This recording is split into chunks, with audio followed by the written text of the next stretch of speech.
Iran, Israel, America మధ్య పెరుగుతున్న ఉద్రిక్తతలు ఇప్పుడు ప్రపంచ మార్కెట్లను షేక్ చేస్తున్నాయి.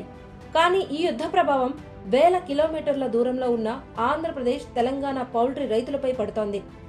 అది ఎలాగంటే, ఇరాన్, ఇజ్రాయెల్ మధ్య టెన్షన్స్ పెరగడంతో మధ్యప్రాచ్యంలో పరిస్థితి తీవ్రంగా మారింది.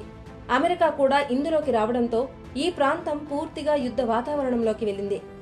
దీంతో ప్రపంచంలో అత్యంత కీలకమైన సముద్ర మార్గాల్లో ఒకటైన హార్మోజ్ ప్రమాదకర ప్రాంతంగా మారింది.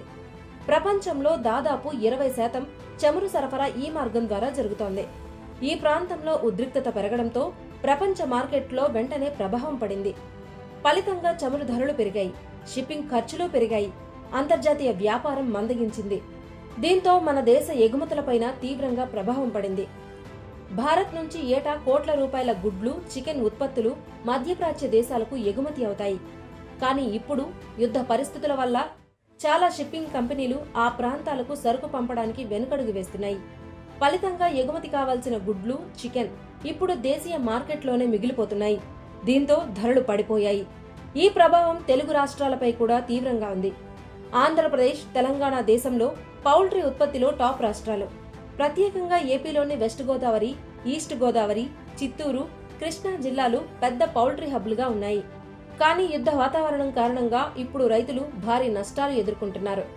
కొన్ని వారాల క్రితం వరకు 100 గుడ్ల ధర సుమారు 650 నుంచి 660 రూపాయలు ఉండేది.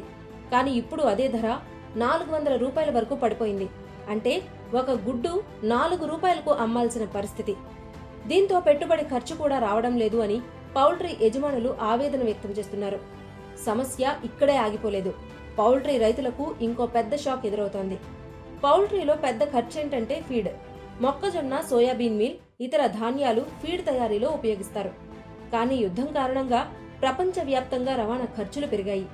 దీంతో ఫీడ్ ధరలు కూడా పెరిగే అవకాశం ఉందని నిపుణులు చెబుతున్నారు. ఇది రైతులకు డబుల్ ట్రబుల్ అనే చెప్పాలి. కాగా పౌల్ట్రీ రంగం అంటే కేవలం రైతులు మాత్రమే కాదు, దీనిపై ఆధారపడి పెద్ద వ్యవస్థే ఉంది.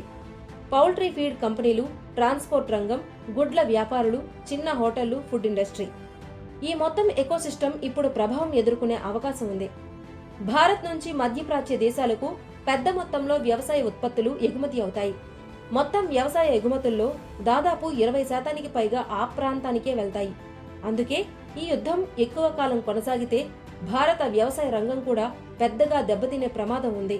ఫైనల్ గా ప్రపంచంలో ఎక్కడ యుద్ధం జరిగినా దాని ప్రభావం చివరకు సాధారణ రైతు జీవితాన్ని నాశనం చేస్తోంది. ప్రస్తుతం మధ్యప్రాచ్యంలో జరుగుతున్న ఈ యుద్ధం కూడా ఇప్పుడు తెలుగు రాష్ట్రాల పౌల్ట్రీ రైతుల భవితవ్యంపై ప్రభావం చూపుతోంది. ఇక ఈ యుద్ధం త్వరగా ముగుస్తుందా, లేక రైతుల సమస్యలు ఇంకా పెరుగుతాయా అనేది వేచి చూడాలి.